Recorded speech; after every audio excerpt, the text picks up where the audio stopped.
புதிய பறவைன்னு ஒரு படம் வந்தது.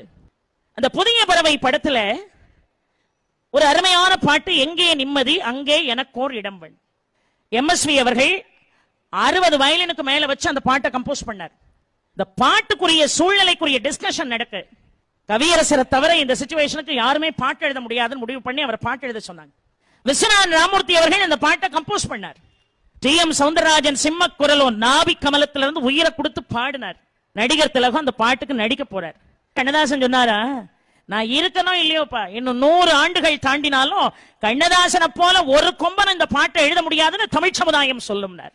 உடனே பக்கத்துல உட்கார்ந்து விஸ்வநாதன் சொன்னாரு, அண்ணன் ஜெரதாண்ணே, நீங்க நல்லா தான் எழுதுவீங்க, ஆனா இதுக்கு என்ன மாதிரி இசையமைக்கிறதுக்கு இன்னொருத்தன் புறக்கத்தான் வேணும்னு இதே தமிழகம் பேசத்தான் போகுதுன்னார். டிஎம்எஸ் சொன்னாரு, யாரு பாட்டு எழுதி யாரு இசையமைச்சானையா, உயிரை கொடுத்து நாளையா பாடணும், அப்பதானே பாட்டு நிக்கும். அப்படி நடிகர் திலகம் ஒண்ணுமே பேசல. என்னங்க அவர் மாதிரி எழுத முடியாதுங்கிறாரு, இவர் இசையமைக்க முடியாதுங்கிறாரு, நீங்க என்ன ஒண்ணுமே சொல்ல மாட்டேங்க. நடிகர் திலகம் சொன்னாரு, யாரு எழுதினான்னு, யாரு இசை வடிவம் கொடுத்தான்னு, யாரு பாடினான்னு எல்லாத்தையும் மறந்துட்டு ஸ்கிரீன்ல எல்லா வயலும் என்னெல்லையா பாப்பா, நான் ஏயா கவலைப்படணும்.